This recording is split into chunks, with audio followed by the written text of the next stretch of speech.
Hello, world, everyone. How are you doing? And welcome to another episode of the Dr. Will Show, where I interview educators and entrepreneurs on leveling up. Each week, I zoom in someone who's dope, and we have a conversation on what it means to live your best life. Today, with me is Dr. Lindsay Padilla. People. Now, you know, I've been talking about how educators need to monetize and make their money. Mm-hmm. She is doing it. Came across my feed on Twitter. And once I started checking her out, and Academics Means Business, and I checked out her podcast, I was like, who is this person and how can I get her on my show? And so I reached out and she said, yes. And today is going to be a great conversation. Mm-hmm. Again, she is the founder and host of Academics Mean Business, and we're going to get into that in this podcast. So we're going to be talking about her entrepreneurial journey, her podcast, what she's doing as an entrepreneur, and hopefully that will inspire you to take that first step to monetize your talents and stop giving away your genius for free. So for those who will be watching on YouTube in the future and listening on iTunes and SoundCloud, Dr. Lindsay, will you please introduce yourself? Hi, everybody. Oh, this is so fun. Hi, everyone. I left academia 2 years ago, walked away from my full-time tenure track position teaching sociology at a community college in Northern California. And I accidentally started a business somewhere in that, and maybe we'll get into those details. But right now I run a business called Course Power, and I help entrepreneurs, influential experts, people online monetize through digital products. And I help them teach better, which, you know, we know how to do in this space, and they need a lot of help. So there's room for more of us out there. But yeah, I basically help them turn their content, their processes into consumable, digital experiences, because we all know, Dr. Will included, that, online teaching is very different than in-person teaching, but there's also a skill set to that a lot of these entrepreneurs don't know. So that's what I've built my business around, and that's a little bit about how I got here. Awesome. So let's talk about your journey. Yeah. When did you notice that there was something missing in your life and your career that you said, I'm walking away from what normally people are saying, this is the golden ticket. This is it. Yeah. Yeah. Mm-hmm. Yeah. It's what a great question. And it's one of those things where I think it's like compounded, decisions or experiences that then the moment of deciding, it feels like it just happened in that moment.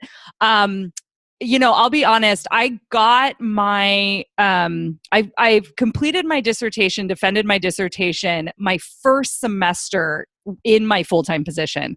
So that fall, I was wrapping up my dissertation and defending it.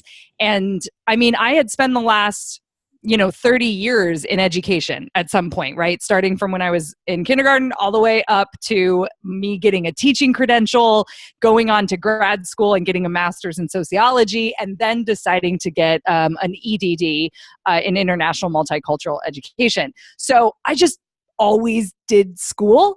And the other side of the dissertation, for those of you who have written it, know that like there is this kind of sadness of like, oh, now what am I going to do? Yes.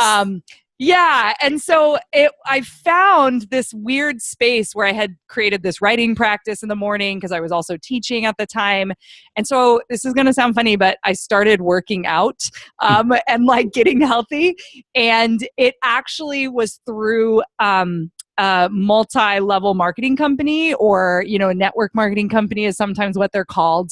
And so what that experience showed me was that I was missing I was missing the self-care that we tend to put to the side in academia, all of us like type A kind of achievers. And I'll be honest, I'm missing it again, but that's another conversation. But I started to take care of myself, and yeah, it happened through a multi-level marketing company. And basically what happened is like, oh, I'm good at this. I feel awesome. I would love to help other people feel as awesome as I do. And, I was making, an extra $1,000 a month. And it was something I never thought I would need to do or want to do, because I think I again, like pursuing that like teaching position, that holy grail like job, like once you get it, you're like, okay, so that's it. And then, the room for growth and adding into your income, at least in academic circles, was very like, oh, real estate investment, or, that kind of thing. Or like, how are you funding your retirement? Or like, what's your union doing for you? And that was it. And I was just like, okay. And then it was just like, we make it work. And so when I had this extra $1,000, it was like, oh, people are making money online, and this is actually kind of fun. And that was the beginning of me recognizing that, that my salary wasn't enough, I guess. I was also on the union. I was like a head negotiator at one of my schools, and then involved at the campus that I was tenure track. And there's something, it's tough every year going back to the admin, begging for like 1%, and when you start to make your own money, you're like, it starts to hit you and you start to see it in a different way. And you're like, oh, like, what if I controlled it? And instead of asking other people for how can I like increase or take on those extra stipends, which we all know never covers what the amount of work is, right? Mm-hmm. So like so I think academics have these like limited choices when it comes to adding income streams. And I was really also looking at, the typical language out there of like, oh, how can you have a budget so you can da-da-da? And that's always like removing things. And it's like, what if you grow the things? Mm-hmm. And so that was the beginning for me. And then like a series of little shifts happened along the way where I realized, oh, I don't want to sell someone else's products. And then I started shifting into kind of realizing I could sell my own stuff. And I say I accidentally started a business because I don't think it was, even in those moments when I was doing the multi-level marketing, that I ever thought I would leave. But once you start to value your time in a different way, like exchanging dollars for hours in some sense, my mindset shifted a little bit. I hear you. It's interesting that you brought up that sort of void you feel once the dissertation is over, because I couldn't believe it, because while I was writing it, I was ready to be done. Like I wrote, right. I wrote totally 5 in a day and a half, right? And I turned it in, and the chair was like, "Look, you just take your time, okay? This is not good. Take your time with it." But I was like, "Look, I need this out of my life, okay? I just need this out of my life." And so I spent another week on it, and I turned it in, and then she was like, "Okay, we're good. Now let's send this to the committee." But when I was done, particularly, when they tell you, "Oh, how many doctors do we have in this, like 4. I'm like, oh, that means, okay, I got it. Yay. And then I'm like, what's next? What's next? Yeah. Yep. Yep.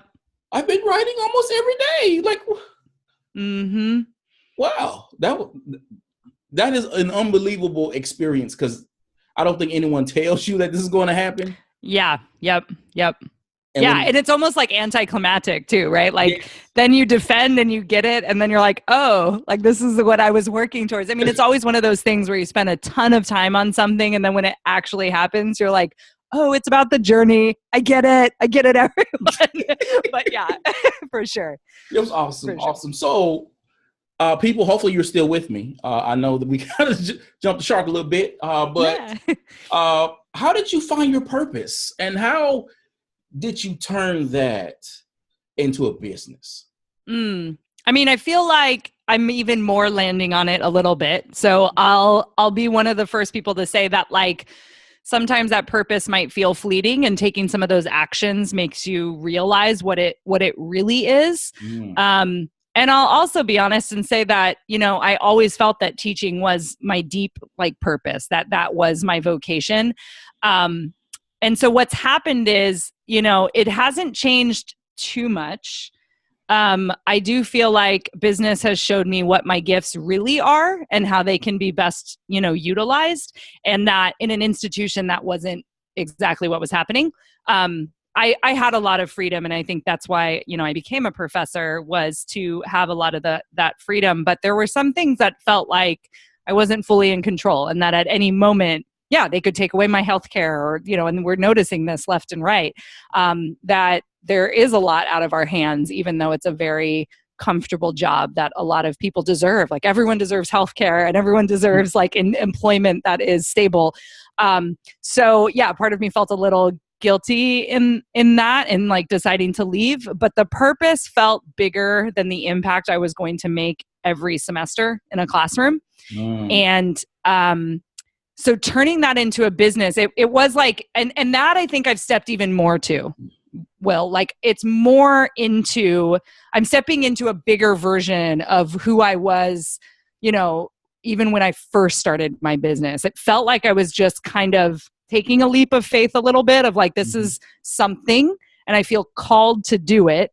And it may not be what everyone thinks I should do, but then even that people surprised me. I thought my colleagues would judge me. I thought my family would be like, what are you doing? Like, this is what you worked for. And in fact, they were like, oh my gosh, go for it. Like, you know, you figured it out. Like, that's what lots of people said. So I had that extra push, kick out the door. And I think turning it into a business, I mean, in those early stages, I thought I was going to do health coaching. And I really did love it. And that was what I was positioning myself as after I decided not to sell that product. And you know what? Sometimes you need other people to reflect back to you how you can best help people. And I was at my first business conference ever. And I was sitting next to actually, you know, who many would say would be an influencer. She has a lot of courses on blogging and Pinterest, and her revenue is awesome, definitely in the 7 figures. So this was this, you know, amazing business owner I was sitting next to at a lunch, and she had mentioned that she wished people just finished her Pinterest course. Like, man, I made this amazing course. It totally works. Like, how can I just get them to do the work? And so I just asked her some questions about teaching online because I'd been doing that my entire teaching career. I'd always had online courses. I kind of loved them. And just like that, she looks me in the eye and she's like, why aren't you telling everyone how to do this? And I was like, wait, what? Like, you mean my 30 years of my life and everything I've studied and what I've been obsessed with forever could be a business? And so it took her saying that to me, like, and this is again, somebody who went to school for education, who taught online for like, you know, up to 10 years probably if I went back far enough. And I didn't see that as a business opportunity. I just did what I was doing right before that in making money. So my path might be a little different, but I think if you're considering starting a business, really thinking about like, what are you good at? What do you love? What could you talk forever about? And how can you meet the market, or, you know, how can you meet a need in the world to solve a problem? And there's a business in there if you're solving a problem. And so I think finding my purpose has grown with me, and it's gotten more clear the more action I took in my business, because I don't think you just wake up one day and say, this is what I'm supposed to be doing. It's kind of one of those moments that feels like you trip over it sometimes.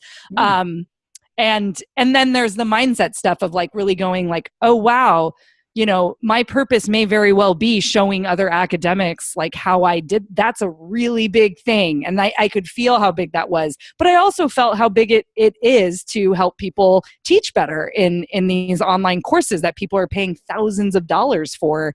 You know, they better be teaching that well. So yeah, your purpose kind of grows with you as you really step into your power. And I want to stick with this question a bit, because both on your end, coming from higher ed and where I am in K through 12, all of us enter into this field with the whole idea of teaching and moving students and changing the world and these grandiose ideas. All of us move into that. Yep. And even though you move in and you know, okay, I may cap out at $70,000 a year, but look, you know, this is my money. You know, we're not even, and we know, all of us know what that check look like.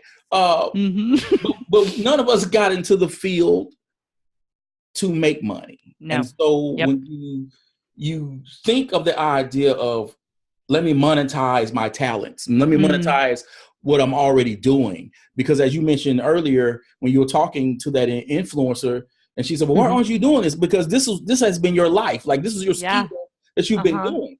What is the process of going from academia to entrepreneurship? What is the process like? Oh gosh, it's messy. It's messy. And I mean, I think, as an academic, as somebody, who is, doing research and stuff, imposter syndrome is there all the time. I mean, it is there as I'm, stepping into being a CEO. Like, do I know what I'm doing? And then I remind myself, no one knows what they're doing. We're all just trying to figure it out, right? Like one step at a time.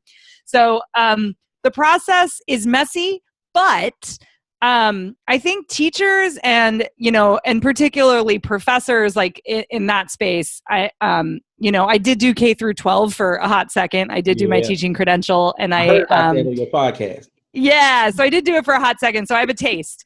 I also was like, this is too crazy. I'm going to go. No, I know I actually went to go, become a better sociologist so I can help my students. And, but I think professors have a little more free time.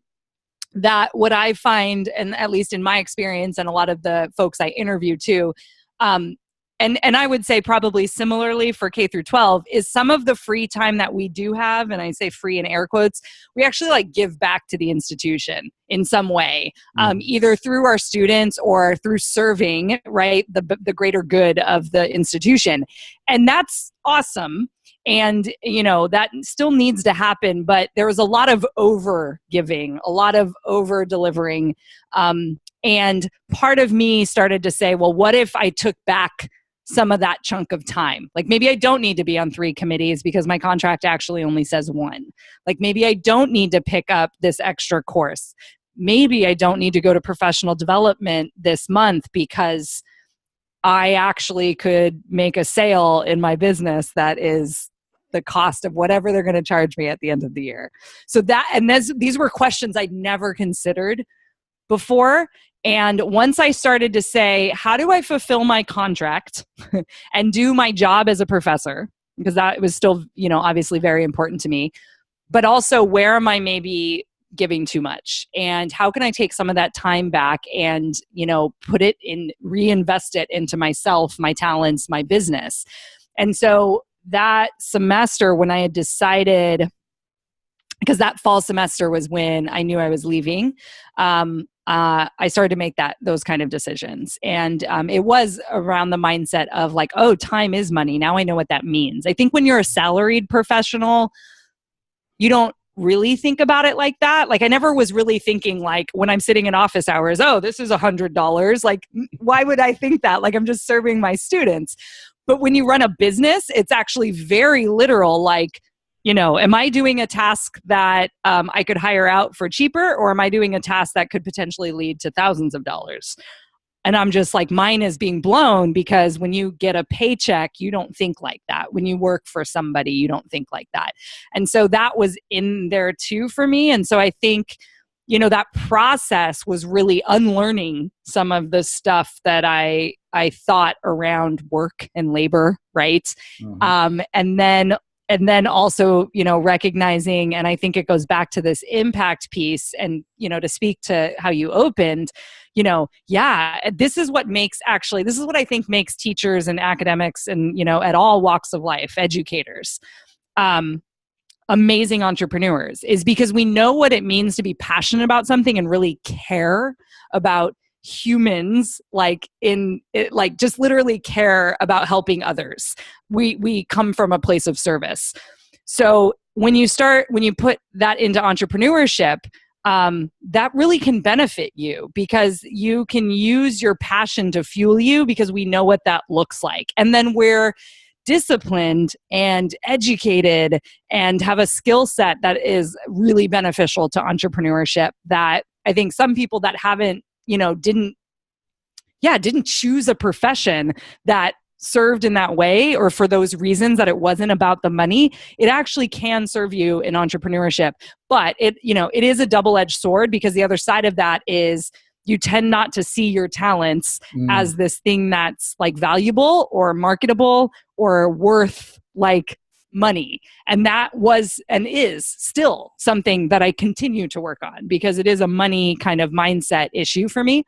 But I like to kind of flip it and say there's some very true and real positives about why educators make for good business owners in the world that we're in today, in the digital kind of market space. I think we have a lot to offer because of those like internal, like we love and care about knowledge and people. Mm-hmm. So once you had that aha moment, how did you start to build your business around delivering courses or teaching? That's a great question. How to do courses. Yes. Yeah. One of my first steps I made, I mean, and this is instantly upon returning home from that conference, because luckily that meeting with that entrepreneur happened at the very beginning. It was the first lunch break. So I spent that whole conference just downloading, just like, oh my gosh, this is what my blah, blah, blah. So I go home and I had started to build, relationships online. You talk about building a lot of relationships on Twitter. I was doing a lot of, Facebook interaction and in Facebook groups and stuff like that. And I basically just reached out to people that were right around me. And that's the thing with online businesses, the way they leverage and diversify their income streams is often through a digital course product. So pretty much everyone who has a business, it either has or will have a course. So again, just an urge out there, like if you really are passionate about teaching, there's a lot of people out there that need our help. But yeah, so, I basically just said, hey, I can help someone with this. Is there anyone who needs help? And like instantly someone's like, I'm working on a course and I'm scared. I don't know how to structure it. And so I just said, hey, I'd love to hop on an hour call and see what it feels like. So I took that experience and I remember this, and all of you listening, if you're educators, it's like the language I use, like learning outcome and like assessment or like feedback loop or like, student learning outcome specifically, which in higher ed, could make my head spin. All things that people were like, whoa, you're the smartest person ever. And it's like, you just take something that is such an industry inside term and use it in a different industry. I mean, it's helpful to us as educators, but when it comes down from like admin, it's a whole other feeling to it. But go use it in the entrepreneur space. And they're just like, oh my gosh, I never thought about a course like this. And it's like, because no one's teaching you how to teach. Of course you haven't. So it was just instant credibility, basically. Like there's confidence in being able to help someone with a skill that is, practically innate, something that I've just been doing for so long. And so from there, it just kind of snowballed. Like once you get your first client, and that's why it's a great first step, is to just kind of reach out and to say, can I help you with this problem? And like, if you do it for free, and, you can play with that a little bit. It doesn't have to be free, but if you do it in a way that feels awesome, maybe you can do a trade with another entrepreneur. I did a lot of trades early on as well to help me like maybe build my website. I would trade, and I'm getting experience and also working with capital in a different way. Be careful about that, but it's possible. There are people out there that need help, and those early stages, it's a great give and take as you build your business. But you just start getting testimonials. You start helping people in a great way. And then, lo and behold, you have a service, and then you price it, and then you talk about that service, and you start booking people and getting them in the calendar. And then you're booked out, which is a great term to use, but then also helps people go like, oh, wow, she's legit and has this service. And so that's kind of the beginning, and starting, and that's like from a very like service-based job, which is what I was doing. There are ways though also to start with like digital products and info products. But the key is to really be like have an audience around you that like knows you. So showing up online and social media in a way that's like, oh, this person knows something and they're teaching me something with their content. Like I'd love to spend $100 for them to solve this problem. But I just started specifically with service-based. So I just wanted to make that clear. But those were some of my first steps. And then the website I threw together really quickly, Squarespace. I mean, we're in such an age, and I say this on my podcast a lot, where it's like really easy to start a business. There's not a lot of overhead. There's not a lot that you have to spend on. How can you bring some cash in? And for me, and this is what's cool about having a job like, in education, is we got summers off, we got some holidays and some weekends, and we got some breaks in there, right? And we know when they're coming. If you can, build some extra things in that time, we have a lot more time that is given to us than some of the other 9-to-5 type jobs, right? And so it is a gift for us to be able to, use that time to turn it into a business. It is very possible. So I made a lot of those decisions. That summer was when I built and booked out my like offer. And so I knew heading into fall that it was likely that the end of the semester I was going to be able to walk away. And that's what I was able to do. Wow. Yeah. Ooh, see now, my wife and I have designed a course. Cool. And I just need to add like an intro video and an outro video, and then, put it out there. We have been given approval by a local university to offer the course for teachers so they can renew their CEUs, right? So like, awesome. Good marketing thing going on. Mm-hmm. But one of the things that I had to sort of grapple with is, from my academic background, of courses look this way. Yeah. But if it's a for-profit course, it's not going to look the same way because, of course, you're dealing with different audience, and you're trying to condense a certain amount of information as well. Often. So what is the difference between designing a course for an academic setting and designing a course for a for-profit business? So I would say like the method and the technique is the same. Like, how can we get students through? Like, are we scaffolding the material in the correct way? Like, where are the feedback loops? What's the experience like, which I think is missing in a lot of places. But if you've taught online before as an educator, in the, public school system, that technique that we bring is awesome. Now, what's interesting about teaching in the like for-profit space, and something I've just been like, there's a couple things happening. There's only like so many products that you can use. So we all know that like the learning management system that we choose actually as a container for our courses, whether in an institution or for profit, limits us. Like it literally can make our experience. And so we only can do as much as the thing can do or accomplish. And so I loved Canvas. I was using Canvas as I was on my way out, and I was always a big fan of them for the last like 5 or 6 years before California adopted it statewide. But I loved them versus Moodle or Blackboard, which I wanted to like just murder someone every time I had to sign in.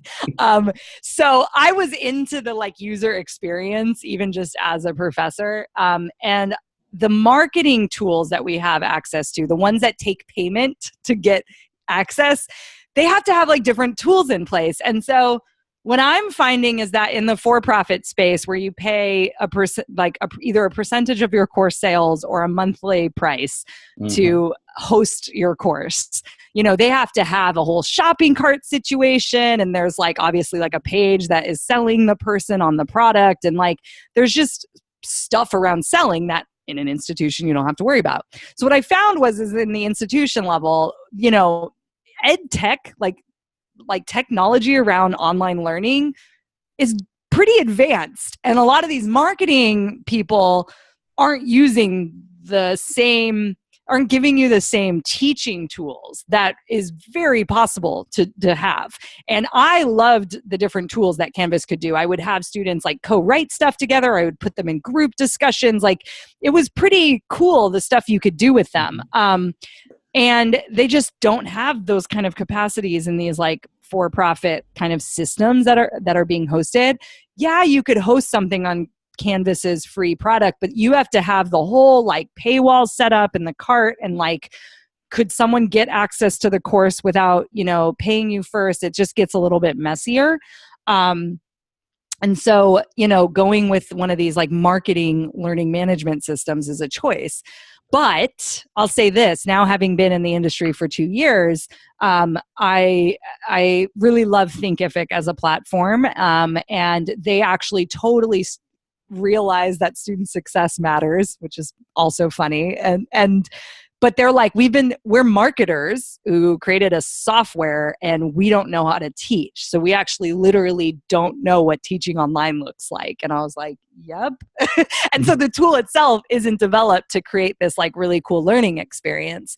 So, that's right out the bat is like, that is limiting in like what you can accomplish. But then if you get away from even just the software and you're just thinking about like what you were saying, like the amount of content potentially, like, I think a lot of these people in the for-profit space just are like, oh, I'll just throw a video up and have a worksheet and I'm teaching and I have a course.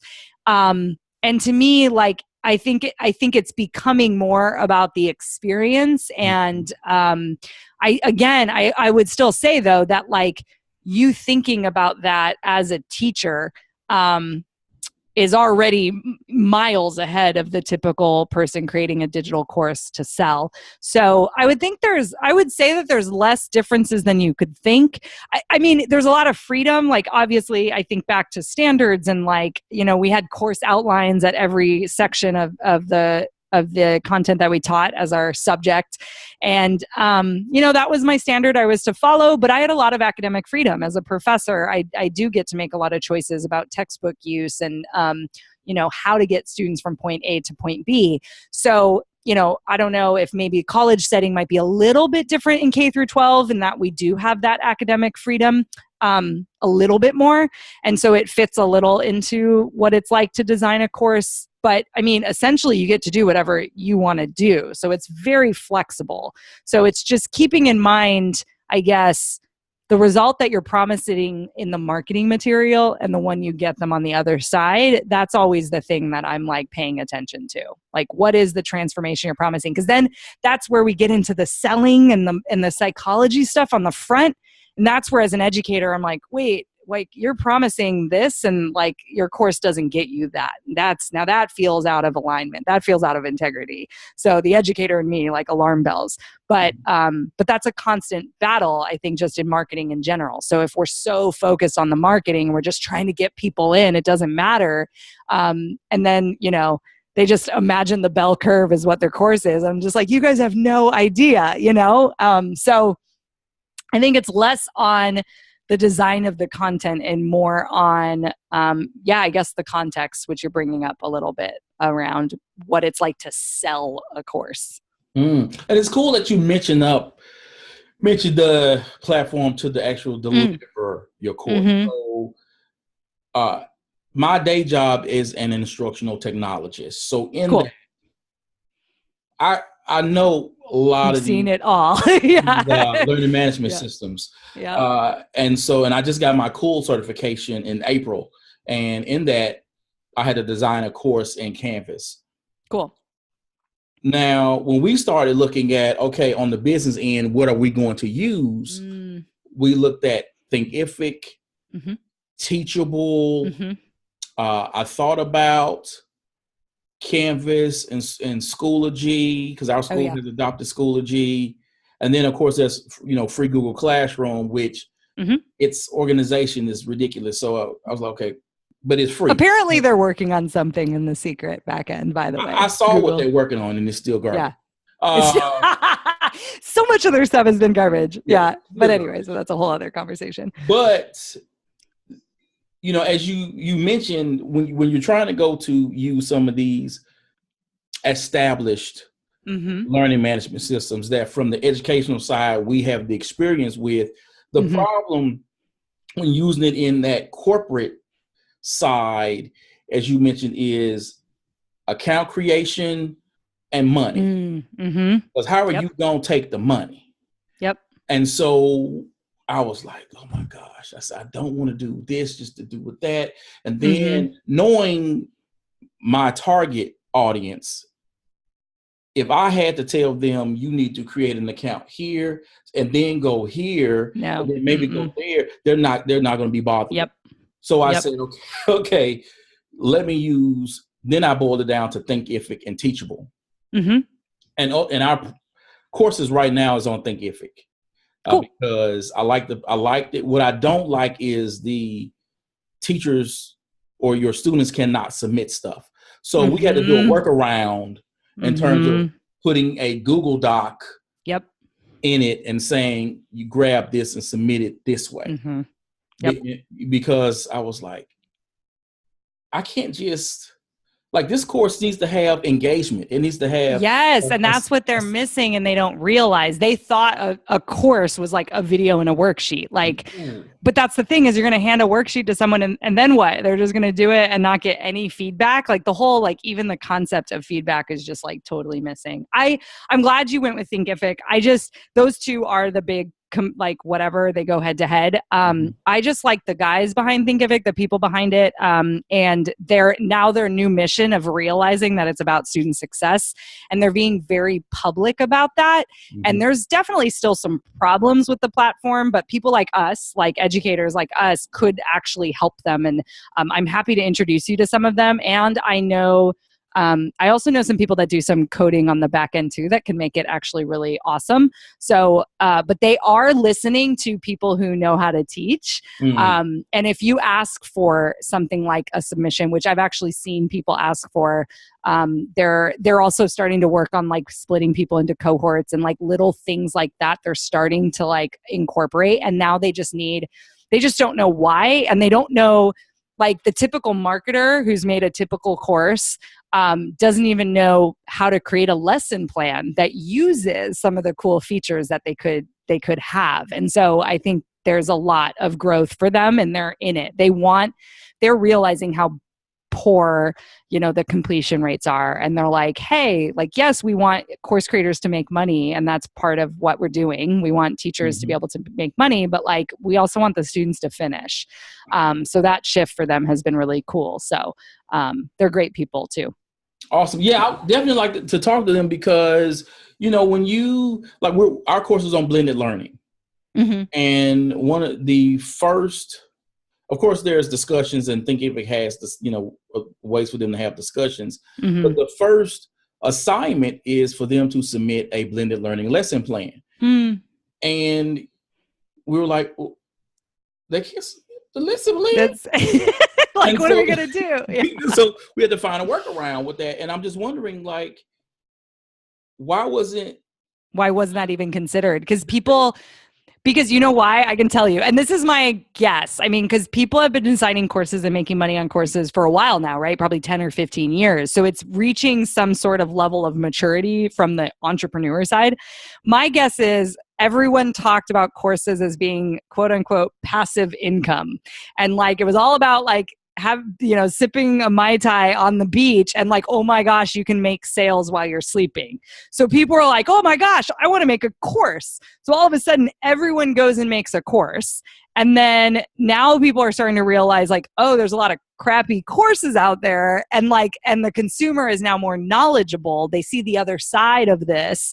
And so I think it came from that. Like all these people were marketers who just saw these other marketers, leverage their knowledge into a course, which it's just like, we could go on about that. But so what happened is marketers designed these softwares, right? Or software designers designed it, and they weren't teachers, and they weren't even thinking about the purpose of what they were doing. But from the perspective of Thinkific and Teachable, I mean, the purpose was to help teachers sell courses. They didn't care what you did on the inside. Like the money is like what they wanted to help you get, which I think is fine. I had a client who we put on Thinkific, and she messages me. She teaches Facebook ads. She messages me. She's like, can you like reset a question when a student submits an answer? Because they do have like short answer submissions. And I was like, let me go check. And I popped in the back end. I'm like, nope. Which you had to be able to do in our world because a student would like mess up and their grades are dependent on it. But like, nope, not in Thinkific. So the student wasn't allowed to access the short answer again and like messed up. And so I was like, all right, so you're going to have to create a workflow around this, and you might have to email them. And I'm like, because it's going to happen again. And I'm messaging Thinkific and telling them to fix that, because that's kind of crazy that you can't reset what a student has turned in, because we all know weird stuff happens. and they change their mind, and it depends on how she set up her course too. But anyways, so there's little nuances like that only teachers really know. And so it kind of makes sense, of the mind of the person who is designing it. They're not teachers, they're marketers. Awesome. Thank you. You've just helped me create another side hustle in terms of me approaching these companies and saying, I'm an educator. Let me help you design. They're starting to hire people. Yep. This in a way. Because I would think that if I were selling a photography course, I would tell people, put together a portfolio. That would be sort of your final. I'm telling you, the teacher doesn't want to read anything. That's the difference. Like, these business owners think that a course means they don't have to do anything. And that's where I'm like, you're not a teacher then. You gave them a textbook. Like, congratulations, you wrote a textbook that has some videos maybe. So I think it's that mindset, though, that they went in going, oh, I don't want to touch it. I don't want to deal with students. And they have this whole way of the way they talk about people who buy products that are lower prices too. It's like, oh, they're just trying to like figure it out and they don't have any money. And I'm just like, they're trying to do it. They're trying to figure it out. Like, sure, maybe they can't afford your $25,000 a year mastermind, but that doesn't mean that they're not like trying to learn. And what's the best way to get them to learn? And they just see it as, I'm giving them something at this price point, so it's taken care of and it doesn't involve me. That's their mindset. I'm helping flip that, and people are flipping that because they're realizing that, it's just not good teaching. It's like it isn't teaching when you just put up a video, So there's some awareness stuff that people in the industry don't know. But as the industry matures, they're realizing the value in it, the value of a customer who went through an amazing experience and how they're going to go tell everyone. That's really valuable. So it's pointing to that return on investment, I think, for entrepreneurs that helps them see that. Wow, 25,000 mastermind. Yeah. That's not even the biggest. No. I'm not doing it. And that makes me think about like how I'm pricing my courses, because I know that my audience are teachers and I know what they make. Yep. And so for me, and when talking to my wife about how do we price these courses, it's about, okay, it has to be enough to where we make money from.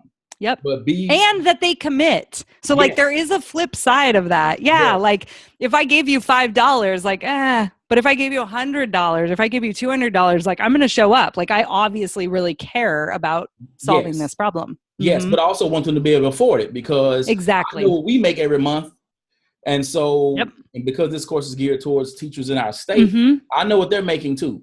So I don't want this course to be priced above what they can afford. And I know that there's some entrepreneurs out there like, yo, my course is $5,000. Yep. And then when they go, oh, I got a deal for you. It's not going to be $5,000. It's going to be $4,700. And they're thinking that they're doing a great thing. And I'm thinking it's still $4,700. A lot of money. So they're making a killing. I'm not here to knock folks' prices. I just know for me, I just want to deliver a product that I can be proud of, that provides value to the people that I work with, who are my colleagues, and will make an impact on their actual teaching for practice that they can go back and take to their students. So coming from academia, and of course, how did you learn the business side of entrepreneurship? Now, see, that's what we don't know. Now, that's tough. Right? We just talked about curriculum and design. We know that stuff.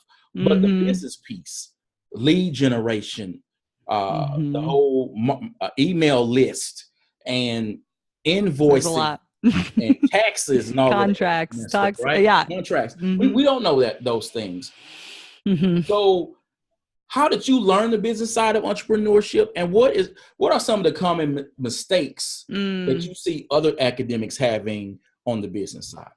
Yeah. So how did I learn it? I got some coaches and I got some courses. So I bought these courses. I never spent $5,000, but I did buy a $2,000 course. And that was one of the first kind of big purchases I made for my business. And I also got a coach pretty early on. And I think that is an advantage of, doing a side hustle, is that if you got your personal finances together and you've kind of handled and got a grasp on how much money is coming in from your, teaching salary, then what I just like remember early on just being like, I'm just going to dump almost everything back in as much as I can, super early on. But it is scary to make some of those decisions about what is the answer. And I think that is probably a whole other podcast episode. But, I made some mistakes here and there too, which I can jump into as well. But like really learning it, I think more than in academia, I think we have a fear of failure, right? Because the big F means you failed. And I think, people who go as far as to, write a dissertation and get a doctorate and all of that, like, there's definitely some internal stuff, internal stuff going on, but and it's tied to external validation by somebody else. So that is like what academia is built on, right? Is there are teachers who are giving you grades, and then there are now committees who are deciding whether or not you pass, and there are tenure committees deciding whether or not you get tenure, and there's people hiring you who are deciding whether or not you're good enough, and that language of like, are you good enough, like comes up a lot. And of course that's almost throughout life, right? Like in everything we do. But in academia, I think it's pretty prominent. So what happened to me early on in business, it was like, am I good enough to be doing business? And I didn't get an MBA, and then, or I'd never have, collected money from anyone before. I would want to do it legally. And so my research brain kind of kicked in, and I think again makes us really good entrepreneurs where we know how to think critically, right? Which is something that's getting taught less and less in schools. But like when we're on the forefront of it, it's really important, right? And so we know that, so we can kind of seed out what's working and what's not.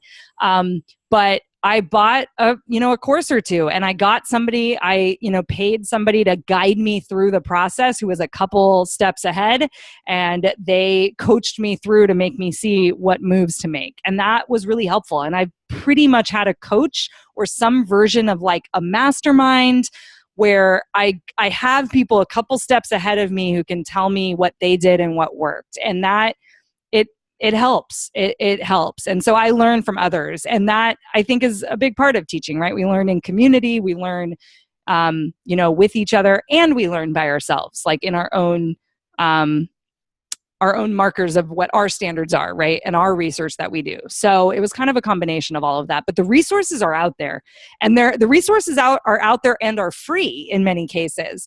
But me buying a course it's A to B. I need this answer right now, and this is the solution. And I could go YouTube it, but there's something about signing up for a course for a semester that makes you commit. So I committed, and it's just deciding what you're committing on that really will move the needle forward that I think is tough in business. But I'm learning more by taking action, and that's the difference. And I think I was so scared of failure, the big capital F, because, I was an academic, like you don't mess up, right? Like you're not supposed to, at least. The growth mindset isn't there as much as we would like it in academia.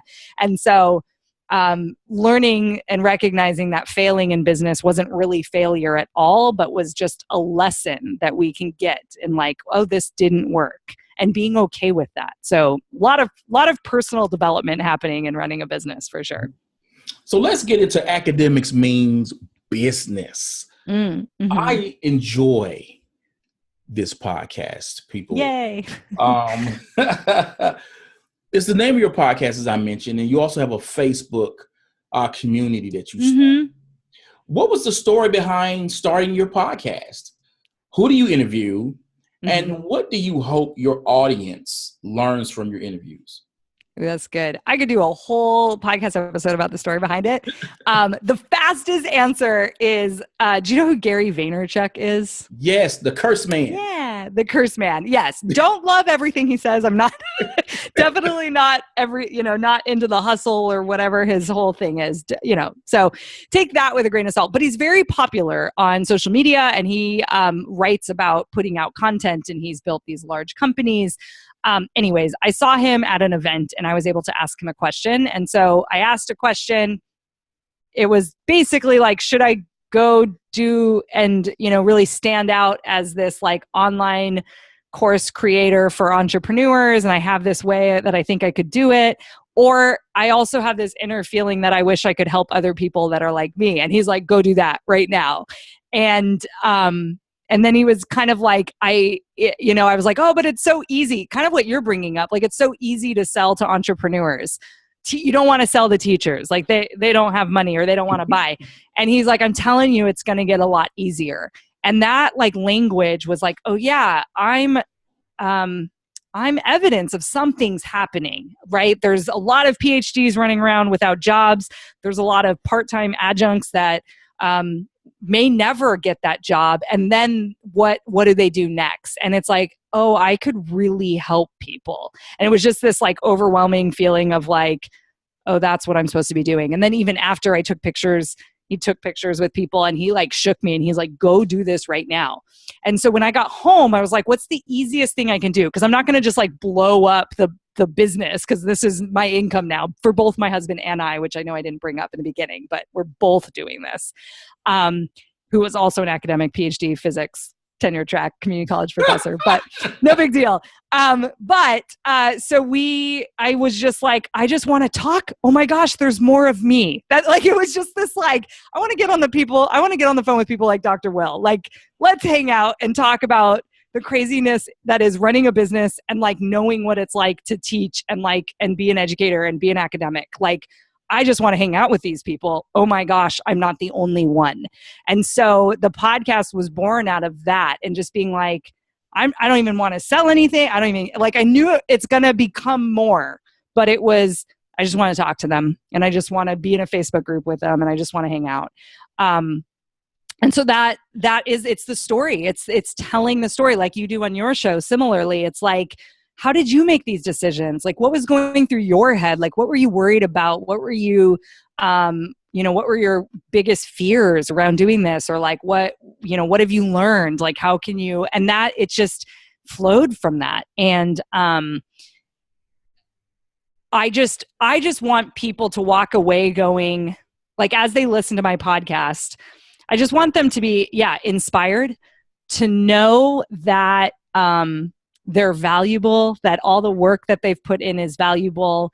And sometimes it may feel like if you keep it bottled up in an institution and delivering to, a couple hundred students a semester or a year, that might not feel like enough for you and that's okay. And that, making money isn't a bad thing. It's, again, still something I'm working through.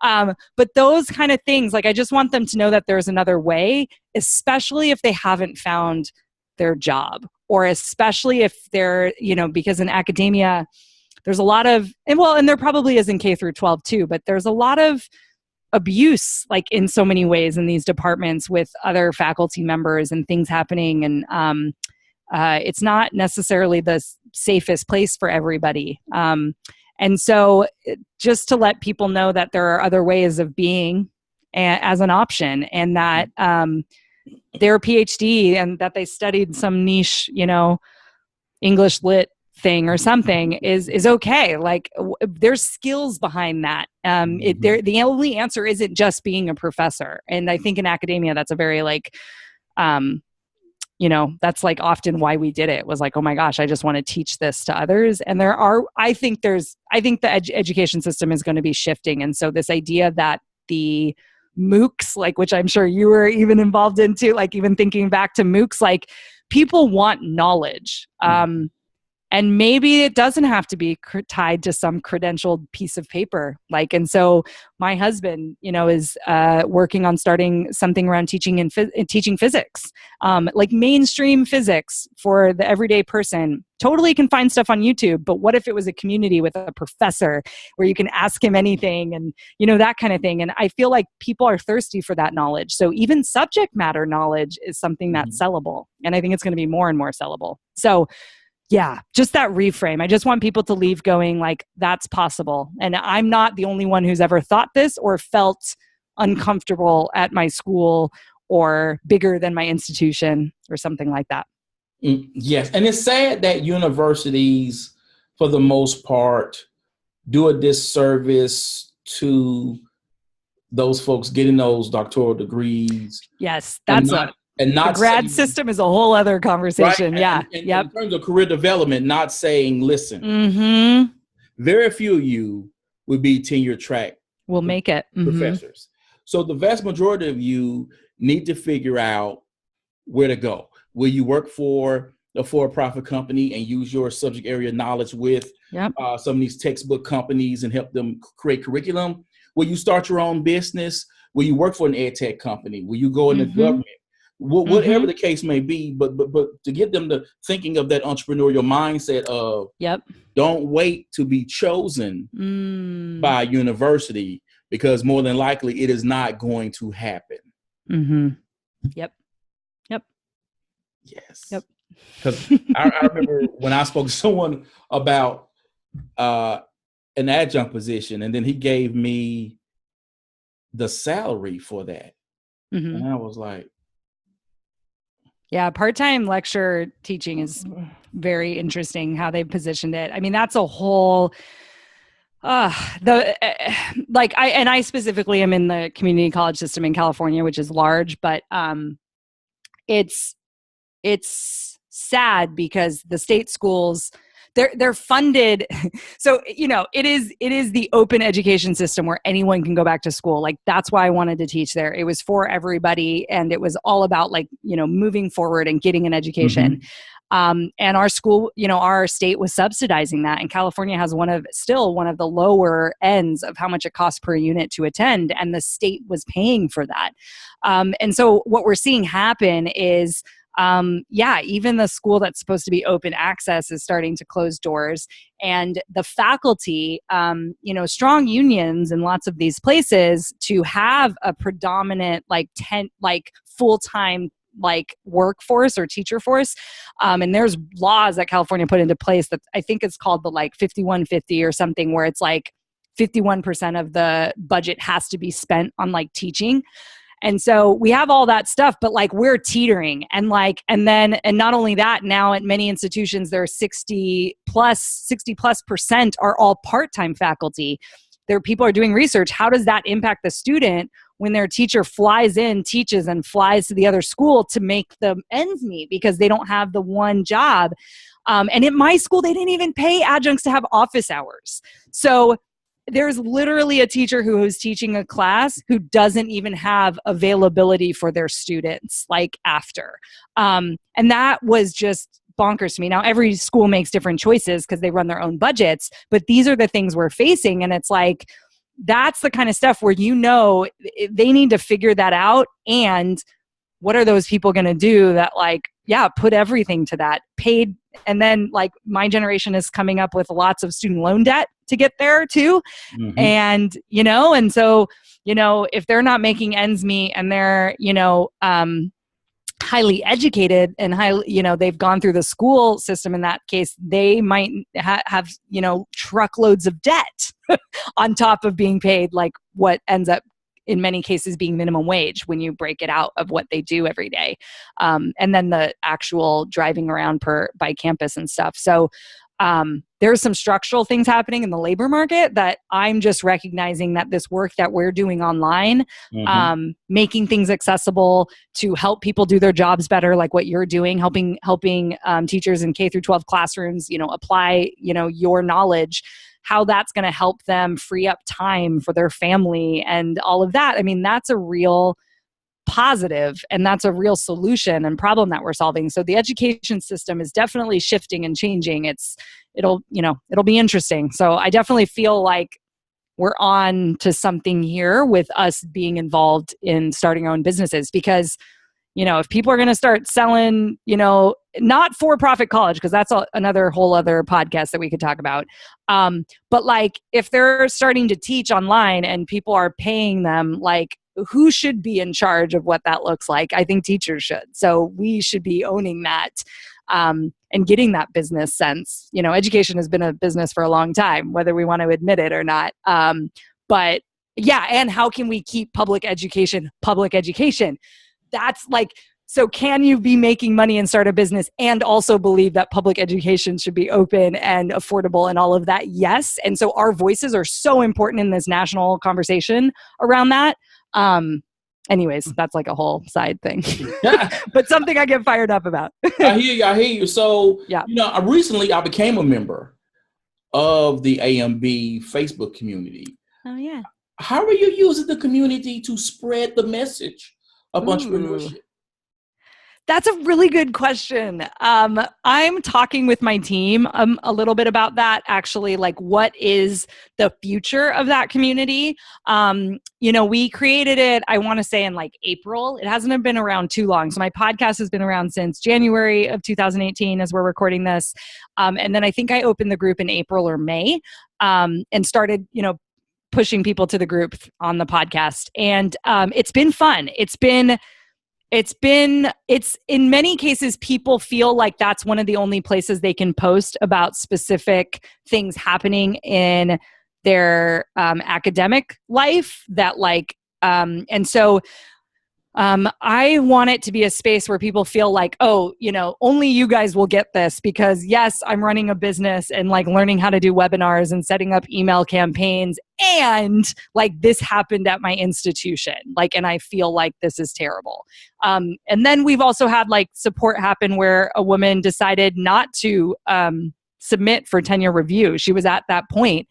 And she's like, the amount of effort it would take me to submit for tenure review when I know I don't want to stay. And so there was this big conversation about should she do it or not? And she ended up deciding not to. She hasn't like officially left, but she's told the institution that she's pushing back her tenure review.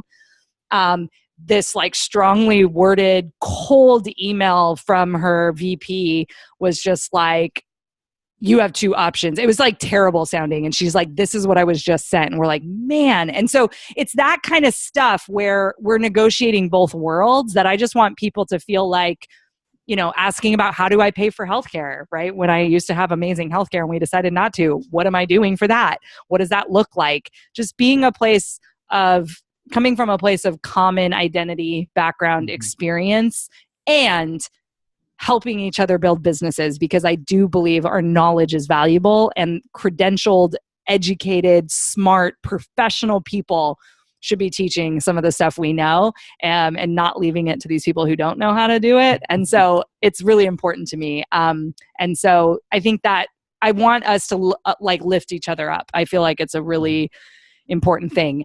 How it grows or how like the message gets out, I'm learning about this community. It's got a little under 200 people.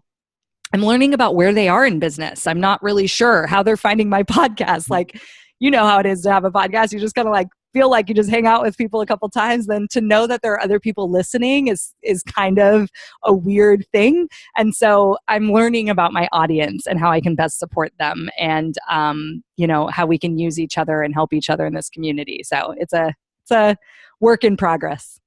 Awesome. Awesome. This has been an awesome conversation. And I just can't wait to put this episode out, people. Oh, yay. So before we go, what is your call to action for those entrepreneurs? Dang it. Yeah. Making me make some business calls right here. No, I'm just kidding. Yes. Who they want to sell courses as part of their consulting business. Mm-hmm. What is your call to action to them? And how can people work with you? Great question.